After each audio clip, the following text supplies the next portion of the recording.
더불어서 간절히 소망하는 것은 지난 세월의 우리 교회의 여정이 6.25 한국전쟁과 보릿고개의 시대, 그리고 산업화를 비롯한 현대 문명의 시대에 이르기까지 마치 이스라엘 백성들이 광야 40년의 세월을 지나온 것처럼 어쩌면 우리 교회도 지나온 세월 광야 70년의 세월이었다고 할지라도 틀리지 않은 표현이지 않을까 싶습니다. 그러나 사랑하는 성도 여러분, 저와 여러분들께서는 여기가 끝이 아니라 이제 새로운 시작이고 또 다른 의미에서의 새로운 출발점인 것을 우리는 모두가 잘 알고 있습니다. 이제는 100년의 역사를 향하여서 힘차게 출발할 때가 된 것입니다. 광야 70년의 세월을 넘어 새로운 100년의 역사를 이어주는 그런 든든한 다리가 되는 그 역할과 사명이 오늘 70주년을 우리가 함께 하나님께 예배를 드리고 또 함께 축제로서의 기쁨을 나누면서 그러나 우리의 내면 속에 다짐해야 할 믿음의 소망인 것입니다. 간절히 바라고 원하는 것은 일어나 우리 모두가 함께 나아가는 이 길이 되시기를 간절히 소망합니다. 역사를 만들어가고 역사를 세워가는 거기에는 반드시 그 역사가 세워지기 위한 흔적이 남겨져 있습니다. 그 역사의 흔적 속에는 때로는 피의 흔적도 있고 순교의 흔적도 있고 희생과 섬김의 흔적이 있는 거죠. 그런 중에서도 가장 소중한 흔적이 남아있다고 한다면 그것은 결국 사람의 흔적일 것입니다.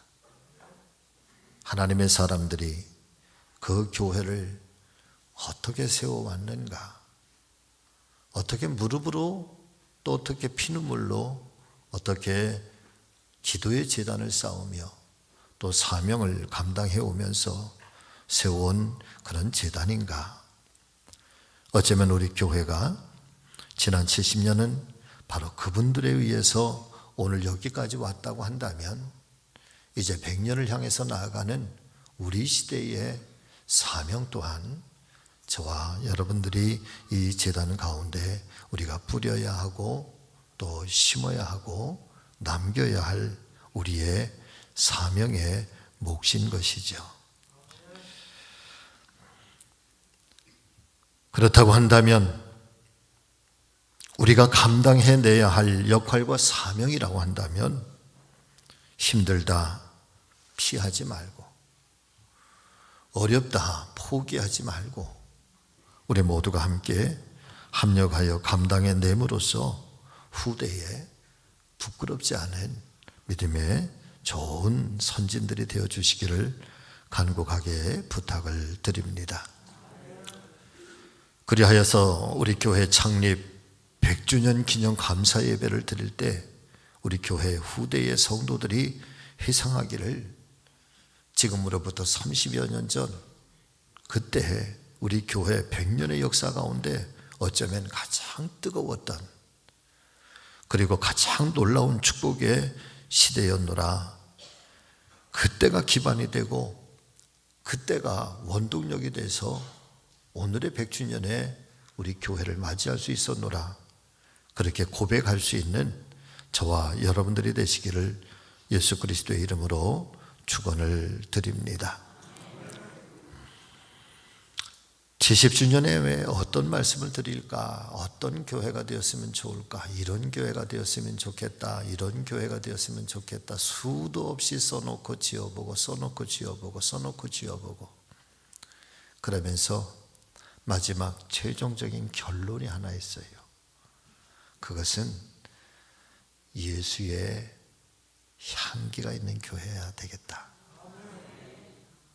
세상 속에서도 그렇고 교회 안에서도 그렇고 누구든 성직 교회를 생각하면, 누구든 성직 교회를 접하면 참 그 교회는 교회다운 교회였다.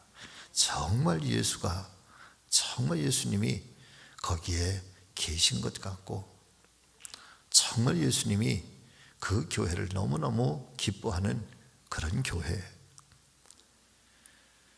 간절히 바라고 원하는 것은 우리가 지향해야 할 많은 교회 모습들도 있지만은, 그러나 가장 깊은 뿌리, 여러분 예수님의 향기가 있어서 이 교회가 이 세상 속에 존재하는 하나님의 모습이고, 교회가 세상 속에 존재하는 예수 그리스도의 모든 것들을 다 보여주고 나타내 줄 수 있는, 그래서 세상 사람들이 존경하고 때로는 복음 앞에 두려움도 느끼고, 그리고 이 교회를 사랑하는 우리 모든 성지 가족들에게서는 그렇게 온전하게 예수 그리스도를 닮고 예수 그리스도를 따르고 예수 그리스도를 향해서, 그리고 내 생의 최고의 목적은 내가 예수님을 닮는 것이라고. 여러분 이 은혜가 우리 모두에게 함께 하시기를 예수님의 이름으로 축복합니다. 첫째는 왜 그런 교회가 되어야 되는가? 이 시대가 하나님을 잃어버린 존재, 영적인 목마름과 영적인 배고픔의 시대이기 때문에 그렇습니다. 오늘 본문의 말씀에 보니까 우리는 구원받는 자들에게나 망하는 자들에게나 하나님 앞에서 그리스도의 향기다. 이 사람에게서는 사망으로부터 사망에 이르는 냄새요, 저 사람에게는 생명으로부터 생명에 이르는 냄새라. 여러분 같이 하십니다. 누가 이 일을 감당하리요. 아멘. 이 사도 바울이라고 하는 사람은 다메섹에서 예수 그리스도를 만나고 그의 전 생애를 복음을 위하여 예수 그리스도를 향해서 자신의 전 생애를 드리면서, 그에게는 교회 다음에 가장 중요한 것이 무엇이냐, 성도 다음에 가장 중요한 것이 무엇일까라고 했을 때, 사람들을 만나보고 교회를 접하면서 바울에게는 두 가지의 판단의 기준이 있었다는 거예요. 이상하다. 어떤 사람에게서는 사망의 냄새가 난다는 거예요. 그런데 어떤 사람에게서는 생명의 냄새가 난다는 거죠. 그런데 사람만 아니라 교회를 보니까 어떤 교회는 사망의 냄새가 나는 교회가 있고, 어떤 교회는 생명의 냄새가 나는 교회가 있다. 그러면서 우리는 하나님 앞에 그리스도의 향기인데, 그런 거로 고린도 교회를 향해서 들려주시는 말씀이기도 하고, 오늘을 살아가는 우리 교회와 오늘을 살아가는 그리스도인들에게도 동시에 말씀해 주시고 있는 것은 생명의 향기가 있는, 그리스도의 향기가 있는 교회. 그러면서 하시는 말씀이죠. 누가 이 일을 감당하겠느냐. 여러분 우리 교회가 그런 교회가 되기를 원합니다. 생명의 향기가 있는 교회, 예수 이름이 살아있는 교회, 예수의 복음이 선포되는 교회, 말씀을 따라서 내 삶의 목표와 내 삶의 표대가 흔들림이 없고 변함이 없고 요동치지 아니하고 올곧게, 그래서 그분 안에서는 온 삶 속에서 예수의 향기가 그저 풀풀풀풀풀 가득하고 충만하게 그렇게 나타나지는 그런 교회, 그런 성도. 기독교회의 지난 역사를 돌이켜보면 시대마다 어둠이 깊고 영성이 메마를 때마다 그 시대를 깨우던 사람들이 있었습니다. 구약시대에서는 잠자는 이스라엘 백성들을 깨웠던 소수의 예언자들이 있었습니다. 그들은 자신의 생명까지도 내어놓고 하나님의 말씀을 대언하면서 이 백성들을 각성시키고 하나님께로 돌아오게 하는 그런 영적인 역할과 사명을 감당하였습니다. 사랑하는 성도 여러분, 기독교 역사의 AD 313년은 대단히 중요한 해입니다. 왜냐하면 로마의 콘스탄티누스 황제가 그 해를 기독교를 로마의 국교로 선포하고 승인한 해였기 때문에 그렇습니다. 그 이전까지는 초대교회로부터 시작해서 무려 300여 년 동안 교회와 성도들은 핍박과 고난을 당하면서 일명 카타콤베라고 하는 지하로 그렇게 들어가서 숨어서 신앙생활을 하고 모진 생활을 무려 300여 년 동안이나 그렇게 살아왔었습니다. 그렇지만 313년 이후부터는 본격적으로 교회와 성도들이 세상 밖으로 나와서 마음 놓고 신앙생활을 할 수가 있었습니다. 그리고 교회가 빠른 속도로 확장되고 부흥하기 시작했던 것입니다. 이것은 하나님의 놀라운 은혜이기도 하였지만, 그러나 동시에 살아있는 기독교의 신앙이 점점 몰락해가고 쇠속화되기 시작하는 또 다른 출발점이었다고 역사는 증언하고 있습니다.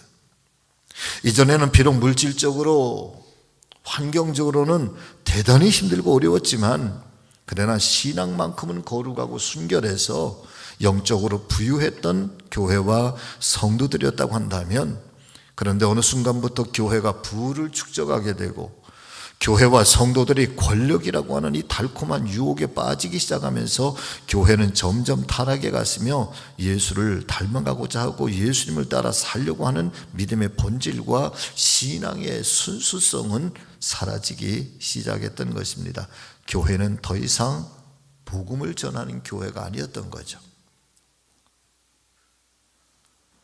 시대적인 상황에 적응하고 만들어진 교리들, 예문들, 형식들, 전통에 매여 있는 것들, 철저하게 인간 중심의 교회로 전락해 가고 있었던 것입니다. 자, 그런데 그런 와중에서도 참으로 고맙고 감사한 것은, 그렇게 기독교회가 타락하며 캄캄한 영적 어둠의 시대에 도래하였을 때, 그런데 그때에 깨어있는 성도들이 있었다는 것입니다. 그럼에도 불구하고 예수님의 제자로 살고 싶어하고 말씀을 붙들고 말씀 위에서 나를 세워가려고 했던 그런 진정한 그리스도인들이 그때 당시에도 있었다는 것이죠. 마치 구루토기와 같은 믿음의 사람들이었던 것입니다. 그분들은 혼탁하고 어두운 세상을 벗어나서 사막이나 광야로 나가 그곳에서 하나님을 깊이 만나고 싶어하고 그곳에서 하나님의 진실한 음성을 듣고 싶어 했습니다. 우리는 그분들을 가리켜 사막의 교부들이라고 부르고 있고, 그분들의 영성을 가리켜서 사막의 영성, 광야의 영성이라고 부르고 있습니다. 자, 그렇다면 왜 그분들은 그렇게 사람이 살지 않는 외로운 그런 사막과 외로운 광야로 나갔던 것이었을까요? 가장 중요한 이유와 목적이 무엇이었을까요? 여러분, 그건 단 한 가지였습니다. 단 한 가지. 하나님을 제대로 믿어보고 싶었다는 거예요. 하나님을 제대로 만나고 싶어 했다는 거예요. 그 이유 외에는 없어요.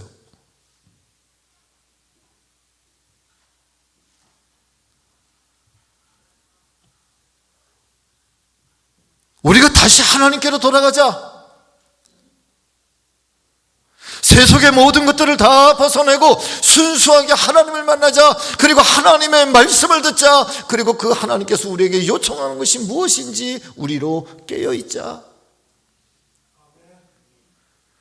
스스로가 세속의 부와 세속의 명예와 세속의 권력을 벗어던지고 남루한 옷 하나, 하나님 말씀인 성경책 하나 붙들고 광야로 들어가고 수도원으로 들어가 그곳에서 깊이 침묵하면서 하나님의 음성을 듣기를 원했고, 하나님 앞에 자신을 죽은 자처럼 그렇게 낮추며 그렇게 하나님의 형상을 유지하고 닮아가고자 애썼던 것이죠. 사랑하는 성도 여러분, 오늘의 시대가 어떤 시대일까?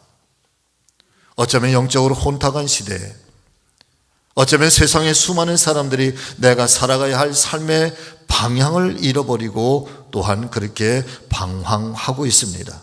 심지어는 하나님을 믿는 기독교인들조차도 어떻게 살아가는 것이 진정한 하나님의 말씀과 하나님의 뜻대로 사는 것인지 궁금해하면서 그 해답을 찾고 있습니다.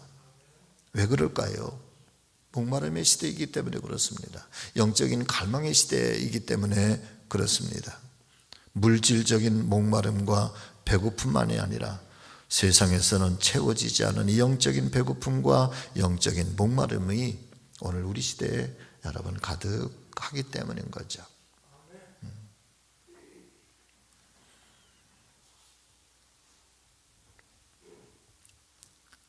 물질은 풍성한데 영적인 배고픔과 영적인 목마름이 있으면 사랑하는 성도 여러분, 삶이 무거워집니다.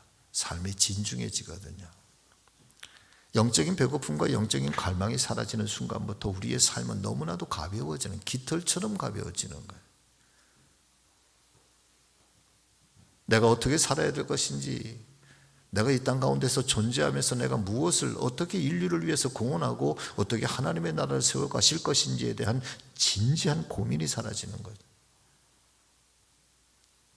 오늘을 살면 되는, 개세라 세라, 될 대로 되라. 그래서 때로는 마약으로, 때로는 쾌락으로, 과연 하나님이 우리에게 주신 이 단 한 번의 생명, 그렇게 살다 이 땅을 떠나가라, 그렇게 우리를 세상에 보내신 것일까? 그것은 아니죠. 할렐루야. 자, 그렇다면 이 말씀을 여러분 고스란히 교회로 가지고 들어와 보자고요. 오늘날의 교회는 과연 하나님의 은혜와 성령의 역사로 충만할까?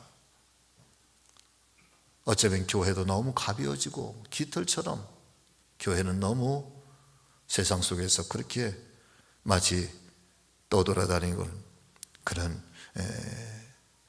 하루살이처럼 교회도 그렇게 세상 속에서 너무 가볍게 그렇게 흘러가고 있는 것은 아닐까? 복음이라고 하는 아주 깊은 뿌리 속에서 하나님께서 우리에게 주신 이 거대한 사명에 깊은 이 닻을 내리고, 그래서 세상 속에 흔들리지 아니하고, 세상의 쇠파 속에 흔들리지 아니하고, 시련과 환난 속에 흔들리지 아니하고, 때로는 그것이 우리의 생명을 위협하고 교회를 위협하는 그 어떤 위협이라고 할지라도 거기에서 내가 이 복음을 지키고 하나님의 거룩한 사명을 지켜가야 될 것이라고 하는 그런 무거움이 오늘날 교회에 있는가?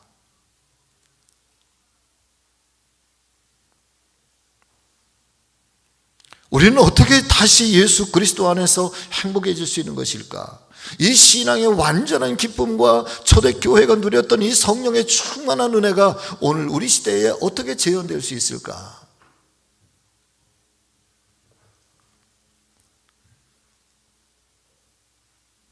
저는 간절히 소망하는 것은 우리 교회가 세상 속에서 떠돌아가고 흘러가는 교회가 아니라 세상을 변화시키고 세상을 변혁시켜가고, 이것이 교회라고, 이것이 하나님의 거룩한 역사를 이루는 사명이라고, 이 배고픔의 시대, 하나님을 잃어버린 이 시대에 하나님을 보여주는 그런 우리 교회가 될 수 있기를 소망합니다.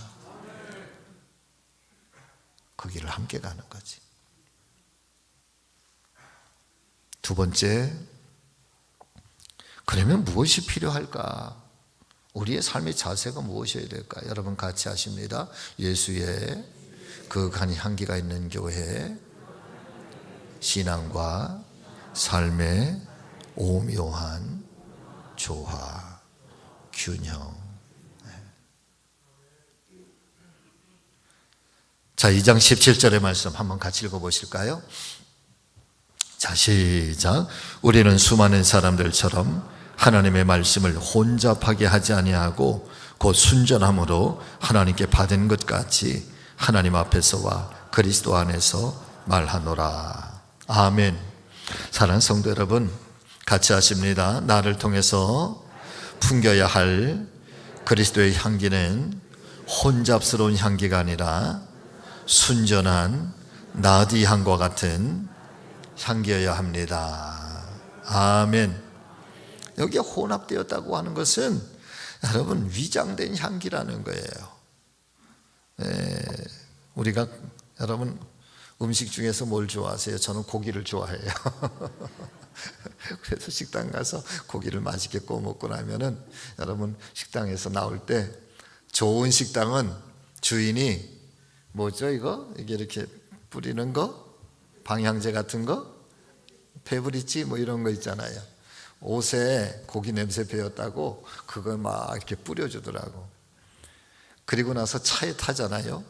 몰라 그때는.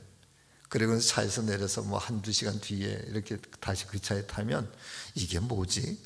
이게 고기 향기도 아니고 페브리치 향기도 아니고 뭐 별 희한한, 이게 혼잡한 거예요. 향기가 섞여 있는 걸 말하는. 교회 속에 세속의 향기도 있어. 아주 철저한 인간적인 향기도 있어요. 근데 교회는 복음의 향기도 있어. 교회는 예수의 향기도 있어. 사명의 향기도 있어. 그런데 오늘날 교회가 이 향기가 혼잡되어 있단 말이에요. 하나님 기뻐하지 않습니다. 그러니까 오늘 바울이 교회를 통해서 들려주시는 말씀, 우리의 향기는 혼잡스러운 향기가 아니라 순전한 향기가 되기를 원한다는 거예요. 여러분, 우리의 신앙에 정결성을 찾아야 됩니다. 복음의 순결을 가져야 됩니다. 우리의 몸의 향기는 순결도 있어야 되고 마음의 향기도 있어야 되고 그리스도를 향한 우리의 신앙의 순결성을 여러분 그리스도인들이 지켜가야 됩니다. 이것이 거룩한 향기예요. 혼잡한 향기. 여러분 우리 교회 이런 혼잡한 향기 다 사라지는 줄로 믿습니다. 오직 예수의 향기만 있으면 돼. 그래야 그 향기를 가지고 그 힘을 가지고 100년을 이어가는 어떤 원동력이 되는 것이고 때마다 순간마다 닥쳐오는 위기를 이겨나갈 수 있는 힘이 되는 거지. 이런 향기 저런 향기 이런 냄새 저런 향기가 너무 가득해서 하나님이 여러분 기뻐하지 않아요.